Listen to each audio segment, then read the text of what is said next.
Bismillahirrahmanirrahim. Assalamualaikum warahmatullahi wabarakatuh. Ya, di sini kita akan belajar tentang sejarah kebudayaan Islam. Ya, kita mulai. Ya, kita akan belajar kemarin. Kita sudah belajar tentang hijrah kaum muslimin ke Habasyah. Hijrah pertama terjadi pada tahun kelima kenabian dan diawali pada bulan Muharram. Hijrah pertama berjumlah 24 orang. Untuk hijrah kedua terjadi pada tahun 7 kenabian dan berjumlah lebih banyak, yaitu 102 orang. Ya, pemboikotan terhadap kaum muslimin. Ketika kaum muslimin semakin kuat dan Nabi Muhammad juga semakin kuat, kaum muslimin semakin banyak, maka terjadilah kebencian dari kaum kafir Quraisy. Kaum kafir Quraisy melakukan pemboikotan terhadap keluarga besar Nabi Muhammad SAW, yaitu Bani Muthalib dan Bani Hashim, selama 3 tahun lamanya. Apa itu pemboikotan? Pemboikotan ialah dilarang berinteraksi dalam bentuk apapun dengan kaum muslimin. Semua orang Mekah dilarang ngobrol, dilarang berjual beli kepada kaum muslimin, sehingga kaum muslimin berada di lembah Bani Hashim. Lanjutkan. Ya, kaum kafir Quraisy semakin merintangi Nabi Muhammad SAW dan para sahabatnya. Kaum kafir Quraisy membuat undang-undang pemboikotan terhadap keluarga Bani Hashim dan Bani Muthalib, serta semua pengikut Nabi Muhammad SAW. Penderitaan kelaparan sangat dirasakan oleh Rasulullah SAW dan semua umat Islam.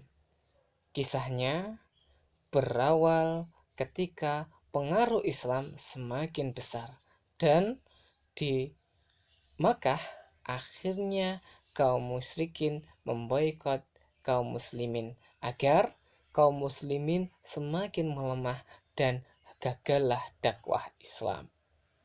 Dan akhirnya orang kafir Quraisy dan seluruh masyarakat Mekah bersepakat untuk memboikot Nabi Muhammad dan kaum muslimin. Apa isi pemboikotan? Apa isi undang-undang dari pemboikotan? Dan apa isi peraturan dari pemboikotan? Kita akan lanjutkan pelajarannya. Pertama, orang Mekah dilarang menikah dengan Bani Hashim dan Bani Muthalib dan semua orang muslim. Dilarang menikah. Yang kedua, semua orang Mekah dilarang jual beli.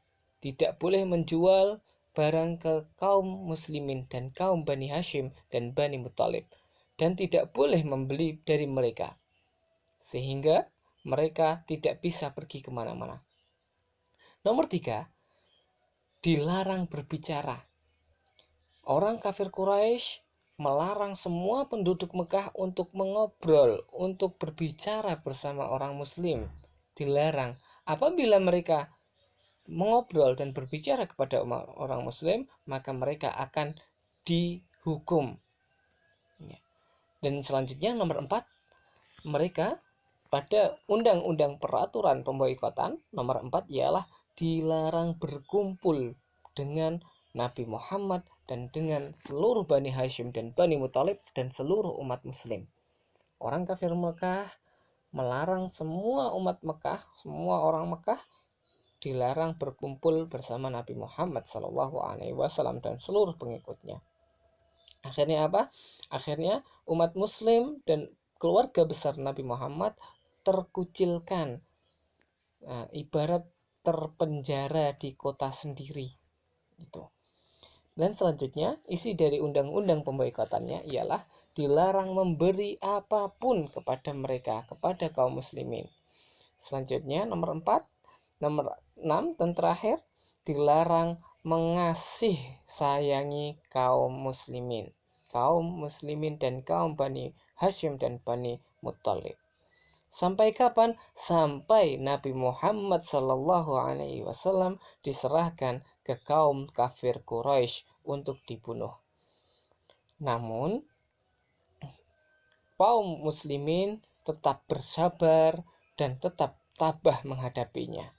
Sehingga Nabi Muhammad Sallallahu Alaihi Wasallam dan pengikutnya amat sangat kelaparan, amat sangat kesusahan. Terjadi berapa? Terjadi selama 3 tahun lamanya.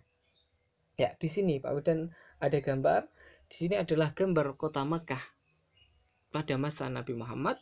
Gambar yang paling kecil adalah gambar Ka'bah. Sehingga dan letak dari pemboikotannya ialah di sini. Ya. Oh, maaf. Nah, letak dari pemboikotan yaitu berada di sini. Ya. Di sini adalah titik kumpulnya kaum muslimin dan kaum Bani Hashim dan kaum Bani Muttalib.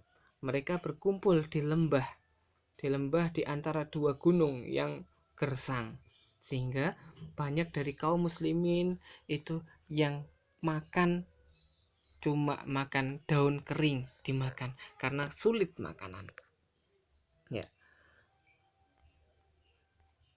Selanjutnya, nah di sini gambar di mana tampak dari samping lokasi pemboikotan. Ya, sehingga ketika kaum muslimin merasa sulit, merasa tidak nyaman di Mekah, Nabi Muhammad Shallallahu Alaihi Wasallam memerintahkan kaum muslimin untuk hijrah ke Habasyah tahap kedua. Tahap kedua.